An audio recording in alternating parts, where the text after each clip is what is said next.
अऊज़ुबिल्लाहिमिनश्शैतानिर्रजीम बिस्मिल्लाहिर्रहमानिर्रहीम। अस्सलाम वालेकुम अज़ीज़ तलबा, मुझे उम्मीद है कि आप अल्लाह ताला के फ़ज़ल व करम से खैरियत से होंगे और अपनी पढ़ाई पर भी मुकम्मल तवज्जो दे रहे होंगे। तो इससे पहले हमने 5.1 की थी बच्चों, आज हम 5.2 कर रहे हैं। इसका देखें, क्वेश्चन नंबर 1 है, यहाँ पर फाइंड करना है स्क्वायर रूट। अब देखें, एक सवाल है, इसका ऑलरेडी स्क्वायर बना हुआ है। अगर स्क्वायर नहीं बना होगा तो प्राइम फैक्टर के ज़रिए आप इसके बना सकते हैं और फिर इसे हल कर सकते हैं। तो ये देखें, ये था 9 का स्क्वायर और जी इसे हमने, चूँकि हम इसका अंडर रूट मालूम कर रहे हैं, हमने इस पर ये अंडर रूट का साइन लगाया और आपको मालूम है कि ये अंडर रूट का जो साइन है ये इक्वल टू होता है 1/3 और समटाइम 1/2 और समटाइम 1/3 भी होगा। लेकिन अब यहाँ पर इसका जो ये है स्क्वायर है, तो ये इस तरीके से हो जाता है, 9 का ये एक्सपोनेंट 2 है और ये अंडर रूट का जो साइन है 1/2 के बराबर होता है। तो ये 2 से 2 रिड्यूस हो गया, तो ये 9 बाकी बच गया। आगे समझ आपको? ये मैं चाहता था कि आपको इसकी वजाहत कर दूं कि आप सोचते होंगे कि ये सर ने डायरेक्ट 9 यहाँ निकाल के कैसे लिख दिया। तो ये इस तरीके से लिखा जाता है और इस तरह इसका अंडर रूट होता है। ठीक है, ये बात समझ आ गई। अब हम चलते हैं दूसरे सवाल के पर। इसमें मालूम करना है square root by prime factor. Prime factor को आपको मालूम है कि आप पिछली क्लासों में आप 4th से बल्कि 3rd से शायद आप प्राइम फैक्टर मालूम करना आपको आ जाते हैं। 4th में तो ख़ास तौर पे आपको सिखा दिए जाते हैं। तो ये एक नंबर है 729, इसका हमने स्क्वायर रूट मालूम करना है बाय प्राइम फैक्टर। तो पहले हम इसके प्राइम फैक्टर मालूम करेंगे। देखें, 3 से हम इसे डिवाइड करें तो ये आ जाता है 243। फिर दोबारा 3 से किया तो ये 81 आ गया। आप 81 को फिर दोबारा 3 से करें तो 27 आ जाएगा। 27 को 3 से करें फिर दोबारा तो ये आ जाता है 9 और इसी तरह फिर 3। अब देखें, इसके हम यहीं पर पेयर बना लेते हैं। एक पेयर ये बन गया, एक ये पेयर बन गया, एक ये पेयर बन गया। अब हमने इन्हें ऐसे लिखें, ये 6 अदाद आए थे, ये लिख दिया। अब हम इन्हें दो को ऐसे 2, ये 2 और ये 2, इन्हें हमने एक्सपोनेंटल फार्म में, स्क्वायर फार्म में हम इन्हें ला रहे हैं, क्योंकि हमने इसका स्क्वायर रूट मालूम करना है। वैसे तो एक्सपोनेंटल फार्म में तो ये 3⁻6 हो जाता, नहीं, उस तरीके से नहीं। आपने इसे 2 का जोड़ा बना के ये हमने क्या किया, 3⁻²।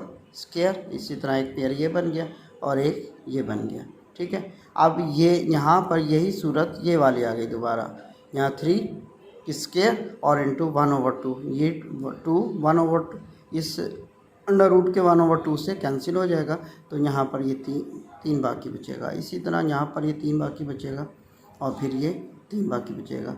अब आप इन तीनों को मल्टीप्लाई कर दें, 3 3 ज़ार, जी हाँ 9 3 ज़ार 27, बिल्कुल 27 आ जाएगा। तो ये आपका हो जाएगा जनाब square root by prime factor. अब इसके अगले सवाल की तरफ चलते हैं। तीसरा सवाल देखें, ये आपके सामने है। इसमें फाइंड करना है स्क्वायर रूट फ्रैक्शन का।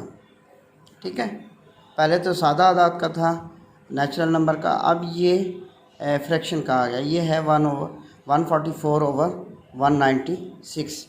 उसी तरह पहले इनके प्राइम फैक्टर ले लें। ये देखें, 144 के प्राइम फैक्टर लेंगे, 2 से डिवाइड करेंगे तो 72 आ जाएगा।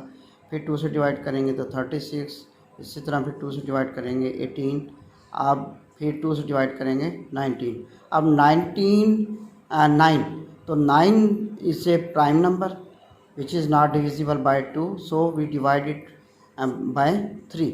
3 3 ज़ार 9, 3 1 ज़ार 3। अब इसी तरह 196 के प्राइम फैक्टर बनाएं, 2 से डिवाइड करेंगे तो 98 आ जाएगा। फिर 2 से डिवाइड करें तो 49 अब 49 को 7 से डिवाइड करें, 7 7 ज़ार 49 और 7 1 ज़ार 7। अब देखें हमने इनके बना लिए प्राइम फैक्टर ये, ठीक है जी। अब यहाँ पर ये देखें एक पेयर ये बन गया और इसी तरीके से एक पेयर ये बन गया, एक पेयर ये बन गया, ठीक है जी।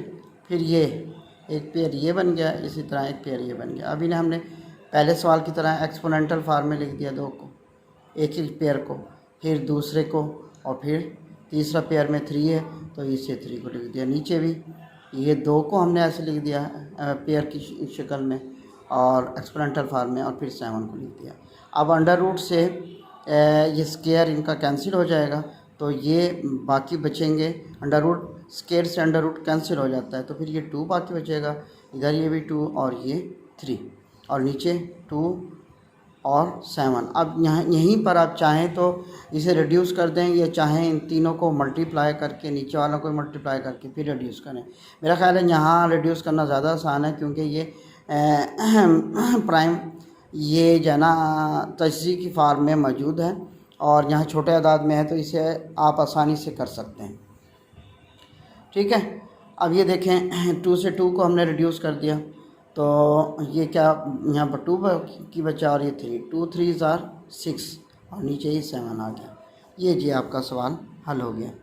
अब कल जब आप होमवर्क लेकर आएंगे तो इसके क्वेश्चन नंबर 3 के आखिरी 2 सवाल और क्वेश्चन नंबर 2 के भी आखिरी 2 सवाल ये आपका होमवर्क होगा, ठीक है बच्चों। अपना बहुत ख्याल रखें और बाकी जो सवाल यहाँ तो होमवर्क के लिए तो बहुत कम काम दिया जाता है, 2-2 4-4 सवाल होते हैं, लेकिन घर में इसका मतलब ये नहीं है कि आप बाकी सवाल ना करें। मैं पहले भी कई एक लेक्चर में ये बात कह चुका हूँ कि हर सवाल आपको अपनी कॉपी पर हल करना चाहिए, क्योंकि आप फ़र्स्ट टाइम मैथ कर रहे हैं।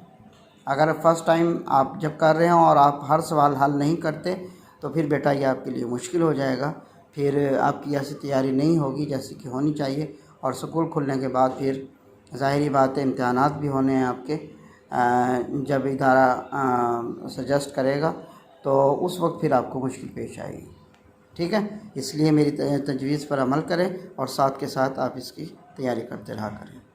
थैंक यू, अल्लाह हाफ़िज़।